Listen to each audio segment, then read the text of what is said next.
Next हमारे पास last mark रह गया था ली बैक ऑर्डर मेजर को प्रूव करना कि वो क्या हमारे पास मोनोटोन भी है।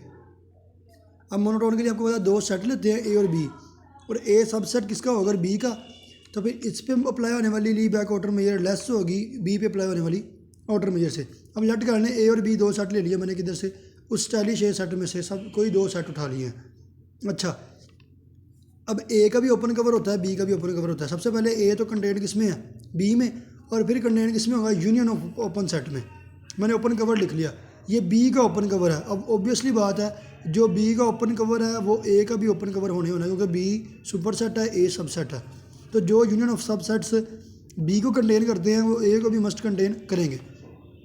अब ली बैक ऑर्डर मेजर की डेफिनेशन लगा दें ए पे ली बैक ऑर्डर मेजर की डेफिनेशन लगाएं तो वो बराबर होता है समेशन ऑफ लेंथ ऑफ वो सारे इंटरवल वो सारे सबसेट्स जो ए को कंटेन करते हैं। अब ए को ये सारे कंटेन कर रहे हैं ना ये वाले, तो इनकी लेंथ का समेशन ले लें। यही ली बैक की डेफिनेशन थी by definition of Lebesgue. इसके बाद अब ये एम स्टार ए लेस होगा summation of L of I N. अब ये फार्मूला किसका है एम स्टार ए का। अब ये ही किससे भी कम है, ये डेफिनेशन है एम स्टार बी की भी है। एम स्टार बी की क्या डेफिनेशन होती है, एम स्टार बी होता है कि summation of length of I N. अच्छा, अगर अब ये साइड ग्रेटर है इसका मतलब हर समेशन ग्रेटर है। अगर हर वैल्यू ग्रेटर हो तो उसके ऊपर इन्फिमम अप्लाई कर दूँ फिर भी साइड क्या रहनी है ग्रेटर रहनी है। अब ये डेफिनेशन थी ली बैक आउटर मेजर की, और आई एन होते हैं वो सेट्स जो कि सेट को कंटेन करें। अब यहाँ पे मैंने कहा था आई एन कंटेन कर रहे हैं ए को, तो ये भी बात ठीक है आई एन ए को कंटेन कर ही रहे हैं। लेकिन अब मैं कहता हूँ ये सारे आई एन किसको कंटेन कर रहे हैं बी को, तो ये भी बात ठीक है क्योंकि आई एन ए को भी कंटेन करते हैं और बी को भी। अगर मैं इसको बी को कंटेन करवाऊँ फिर ये हो जाएगा एम स्टार ऑफ बी। अब M star of A less than किससे हो जाएगा एम स्टार ऑफ बी से। ये प्रूव करना था मोनोटोन प्रूव हो गया। नेक्स्ट हमारे पास प्रोपोजिशन है if A N is the set of sequence of sets of real numbers. अगर हमारे पास A N set of subsets है, हमने प्रूव करना है M star of union A N less than होता है summation of M star of N, यानी कि यूनियन लेके उन पे एम स्टार अप्लाई करो वो लेस होगा अगर सब के ऊपर एम स्टार अप्लाई करके उनको क्या कर लो ऐड कर लो। और इस कंडीशन हम पीछे पढ़ के भी आए हैं, इसे काउंटेबली सब एडिटिव कंडीशन भी कहते हैं। अभी हमने चेक करना है। अच्छा, पहला केस तो ये अगर एम स्टार हमारे पास क्या हो जाए इन्फिनिट हो जाए। अगर किसी एक सेट का एम स्टार क्या हो जाए इन्फिनिट हो जाए। अगर एक का इन्फिनिट है तो यूनियन का भी क्या हो जाएगा इन्फिनिट हो जाएगा।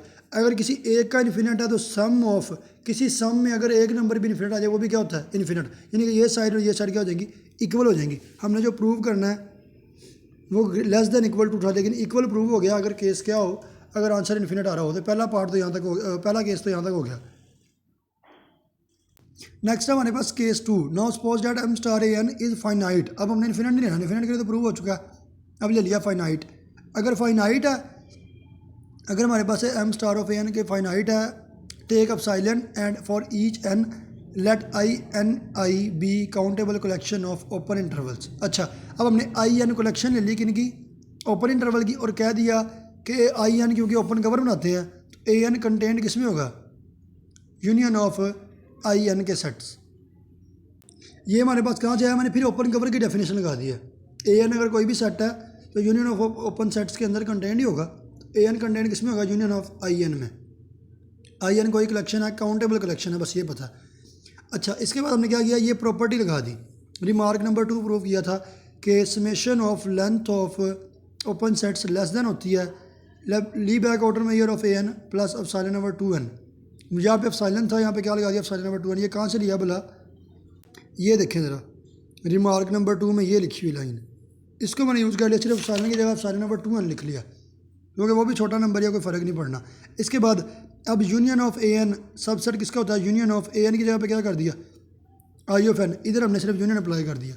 Union of A N subset होता है यूनियन ऑफ आई एन का ओपन सेट्स की यूनियन का। अब ए वन सबसेट होगा union of I one I, A two subset होगा union of I two I, A N subset होगा union of I, similarity चलता जाएगा। तो अब यूनियन अप्लाई करेंगे, यूनियन इधर आ जाएगा ए एन सेट्स पे, वो सबसेट हो जाएगा यूनियन ऑफ इधर आई एन सेट वेरी करेगा, पहले आई वन फिर आई टू फिर इस तरह हम लिखते हैं union of A N subset हो जाएगा union N of I N. इसके बाद नाउ बाय डेफिनेशन अब M star of U N क्या होता है less than equal to summation of length of open cover के एलिमेंट। तो इसको हम लिख सकते हैं। अब इसके बाद ये लिख सकते हैं summation of M star of A N plus epsilon over 2n। मैंने इसकी प्रॉपर्टी ओपन की है बस, जो पिछले पेज पे भी लिखी थी ये वाली, कि sum of length of open cover किसके बराबर होता है, M star of N divided plus epsilon over 2n। ये मैंने वो वैल्यू पुट कर दी। अब समेशन लगेगा इस पर तो ये आ जाएगा, जब समेशन लगेगा इस पर तो इसका आंसर एप्सिलॉन आता है। किस तरह आता है, वो नीचे समेशन ओपन किया होगा तो इसका आंसर आ जाएगा एप्सिलॉन।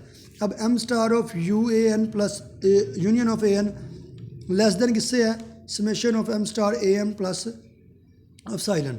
अब ये साइड ग्रेटर है, उसमें एप्सिलॉन है, अगर इसमें से एप्सिलॉन निकाल देंगे तो ये side greater than equal to हो जाएगी। यही हमने चीज़ प्रूव करनी थी। नेक्स्ट इसका बी पार्ट है कि Lebesgue outer measure of any countable set is zero. हमने प्रूव करना है कि ली बैक आउटर मेजर लें लेकिन किसी काउंटेबल सेट की, तो आंसर क्या होता है, ज़ीरो। ये बड़ा इजी सा पार्ट है। आपने क्या करना है, एक सेट लिया जो कि आपके पास काउंटेबल है। अब काउंटेबल इन्फिनिट भी हो सकता है और फाइनाइट भी हो सकता है। आपने इन्फिनिट लिया, काउंटेबल और इन्फिनिट है। अगर इन्फिनिट तो आप इसको डिस्टिंक्ट सिंगलटन सेट्स में तोड़ सकते हो।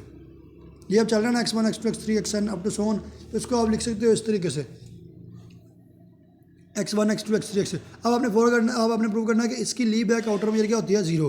तो एक तो तरीकाकार ये जो मैंने लिखा हुआ है नोट्स पे, ये नहीं है, लेकिन ये भी तरीकाकार आसान है कि आप ली बैक आउटर मेजर अप्लाई कर दें ए पे, इधर ली बैक आउटर मेजर अप्लाई हो जाएगी x1 पे, फिर x2 पे, फिर x3। पहले का आंसर भी सिंगलटन सेट की ली बैक आउटर मेजर क्या होती है, पीछे थ्योरम पड़ा है, सिंगलटन सेट की जीरो होती है। तो ये भी जीरो आना, ये भी जीरो आना, सारे जीरो ऐड करेंगे आंसर क्या आना, जीरो। सिंपल तरीकेकार तो ये है ज़ुबानी। अगर ऐसे नहीं करना तो फिर ये देखिए ए बराबर किसकी है, यूनियन ऑफ एक्सन के, क्वेश्चन में गिवन है। अब ज़ीरो लेस देन होता है ली बैक मेजर ऑफ ए के, और बराबर होता है एम स्टार ऑफ ए की जगह पर उसकी वैल्यू पुट कर दें, ये वाली। अब ये इससे कम होता है। अब ये इससे कम कैसे होता है, हमने पिछली प्रॉपर्टी यूज़ की है। पिछली प्रॉपर्टी ये कहती थी ना कि जब यूनियन पे एम स्टार अप्लाई हो तो वो लेस होता है सिंगल पे अप्लाई करने के बाद समेशन। तो इसलिए हमारे पास इस यूनियन का ली बैक आउटर मेजर इस अलग के ली बैक आउटर मेजर करके जमा करने से कम हो जाएगा। और ये किसके बराबर है, ज़ीरो के, क्योंकि आप पढ़ के आए हो कि सिंगल एलिमेंट का जीरो होता है, फिर ज़ीरो, फिर ज़ीरो, तो सबको ऐड करने से भी आंसर क्या आना है, zero plus zero answer zero आ जाएगा। अब ये चीज़ ज़ीरो से लेस भी है और ज़ीरो से ग्रेटर भी है। तो जब कोई चीज़ ज़ीरो से लेस भी हो, ग्रेटर भी हो, ज़ीरो के इक्वल प्रूव हो जाती है। ए हमारे पास एक काउंटेबल सेट था, इन्फिनिट काउंटेबल, उसका आंसर क्या आ गया, ज़ीरो आ गया। यही प्रूव करना था।